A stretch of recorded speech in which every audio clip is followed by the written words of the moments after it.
How's it going, everyone? Welcome back to the channel. If you guys are new here, do me a huge favor, go down and subscribe before we get started into the video.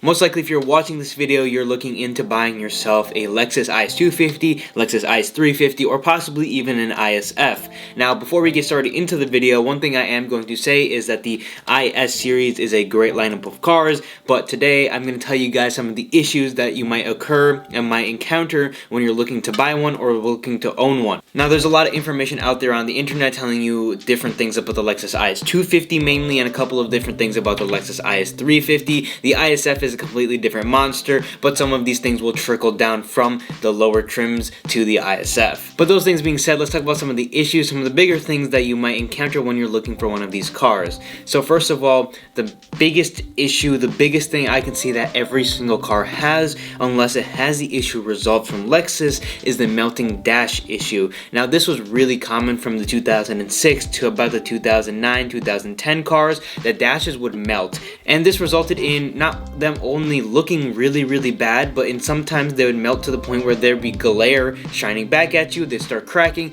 They're very brittle, and Lexus did offer a promotion for these. They offered the promotion for a couple of years, but the promotions unfortunately have started to expire. I believe now pretty much all of the promotions are completely gone, but you can figure out if your car has had the promotion or the car you're looking to get has had the promotion done from Lexus by going to Lexus.com, typing in the VIN, and researching it for yourself. But if you do go to Lexus.com, you can see any of these other issues have been solved at all, or any work has been done to the car at all. You can see everything that has been done from a Lexus dealer and possibly even Toyota dealers at Lexus.com. But if your car does have a cracked or melted dash, there are a couple of easy solutions that you can do. You can cover the dash up with a very cheap and inexpensive cover. You can go ahead and replace the dash completely. Now, if you're gonna get it done by someone else and replace the whole dash by Lexus, it costs $4,000. I assume the part is less than half of that, and most of that cost is labor, and you can probably get an aftermarket dash or a dash from a different car, a parts car, or a used dash, and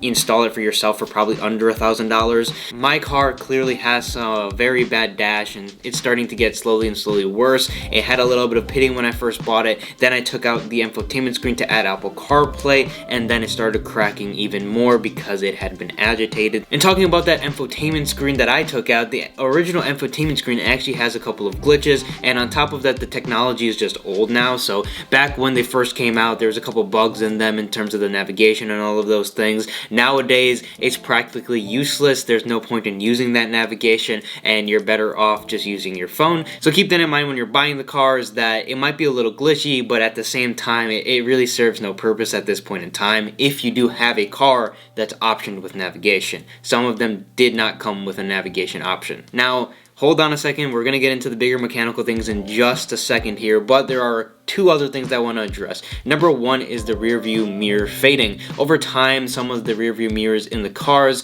started to fade, discolor, and all of those different things. Just know that's a normal issue. There are some inexpensive ways to fix that. You can definitely get an original OEM option, but it's going to be cheaper to just get an aftermarket something to put over it, and it's an inexpensive solution, probably for around 20 bucks, maybe even cheaper. There's also a kind of bigger issue that if your car has it, it's a pretty expensive fix, and that is going to be the Lexus dash. The gauge clusters sometimes die, and I've seen it in one car before, and I've heard about it happening in a couple of other cars. It's not the biggest thing in the world. Obviously, when you go test drive the car or see the car, your needles aren't going to be working in the car. That's an expensive fix. I believe it's like a $1,500 fix to get those needles back up and working. If you're buying the car with that issue, I could use it. You could use it as negotiation, I guess. I would use it as negotiation because I know I can fix the issue. If you have it happen to your car and you don't want to spend $1,500 to fix it, there's other ways. Now, moving on to some of the bigger mechanical things. So, the first issue I tried to record, my car has this issue, and I can't get it to do it on camera. I don't know why, but as soon as I turn a camera on and I try to start the car up to make the noise, it doesn't make the noise. But essentially what it is when you start the car, you're gonna hear a little bit of a grinding noise. Now, that grinding noise is because of the cams. So basically what happens over time is, in the front of the cam, when the car is turned off, it has to set into position. When it doesn't set into position, it's going to rattle around to try to find where the cam needs to be in order to run correctly. And if it's not in the position it has to be, it's going to shake. Now, basically in English for non-car people, it causes no harm to the car whatsoever. It makes a little bit of a weird noise on startup sometimes. It's not worth fixing, but it's also not something that is going to be a huge issue in the future. Now, this next one is something to do with the Is250 more than the Is350, but the Is350 can still have this issue, and that would be oil consumption. Because the motors are so highly strung, and also just because of how Lexus and Toyota built them at the time, the motors consume a little bit of extra oil, especially with age, mileage, all of those things. The motor starts to be a little bit more needy, and it might even start to leak in some places. If you want to know how much oil you're burning in your car, when you buy the car, just check it, make sure that it's not burning tons of oil. Another thing to do when you're buying the car would be to check it if it's smoking a ton. If it's smoking a ton, something's wrong most likely, and it's burning a ton of oil that it shouldn't be. But usually these cars do burn a little bit of oil. An easy fix, like I said, I run full synthetic in my Lexus and I've never had an issue with it. And same thing goes with the 350. If you're having a little bit of oil burn issue, I'd switch over to full synthetic. Now, the next thing is kind of like a little bit of a tick. There's a difference between ticking and knocking, right? Some cars are very common to ticking. Toyotas especially, they make a little bit of a ticking sound when they're on idle. I have my car kind of just idling, and I'll play a video right here of it ticking.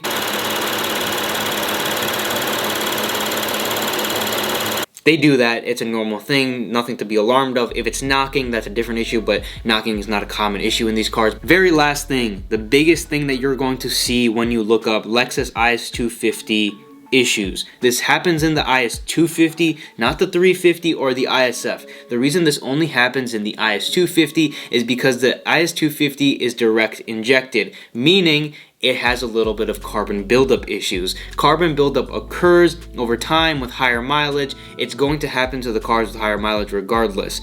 Things to know when you're buying the car. Number one, you should not steer away from the Is250 because it has carbon buildup issues.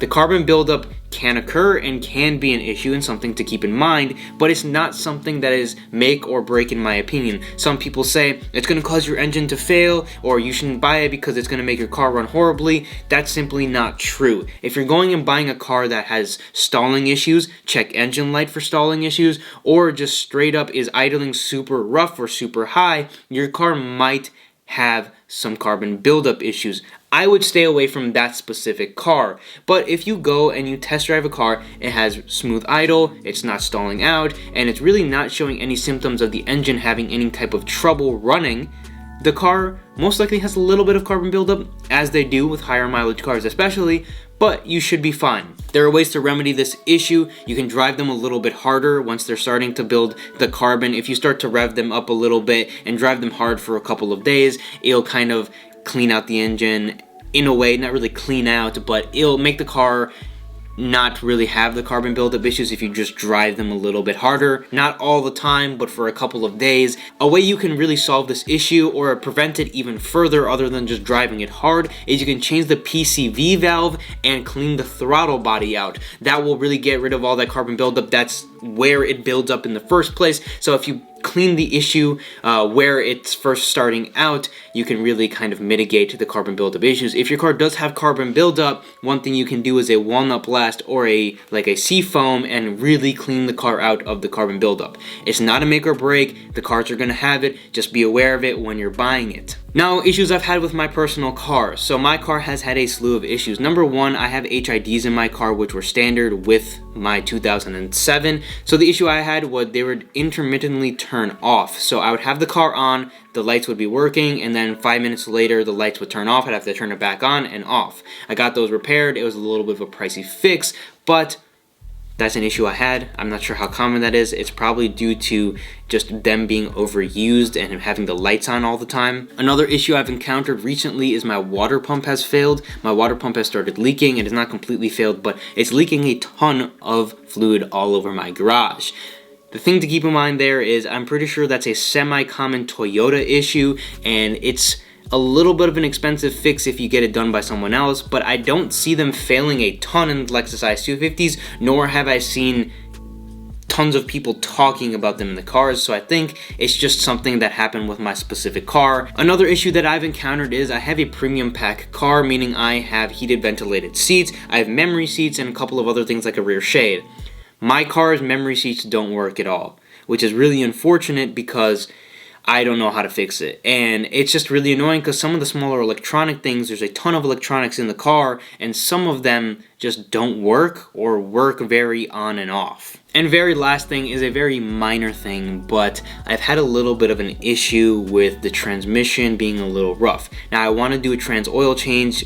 It's supposed to be lifetime. Higher mileage cars, I wouldn't recommend you do it. My car is a little bit of a lower mileage car. I bought it with 59,000 miles. If you have a newer car, it's recommended you change your transmission oil every 50,000 miles or so to keep that fluid fresh. If you have a higher mileage car, something may be wrong with your car, and once you flush it out, it might start slipping because you cleaned it out and did new oil. I've seen some people complain about this, that their transmissions are a little finicky. It's an older 2007 Lexus car. The transes, I've never seen them fail or anything, but they are going to be a little clunky. Now that's a lot of issues. We've talked for a lot of time. I've told you a lot of things that go wrong with these cars. So are they unreliable? Are they super impractical to buy? Are they going to be a money pit, and are they going to destroy your bank account? The answer to that question is no.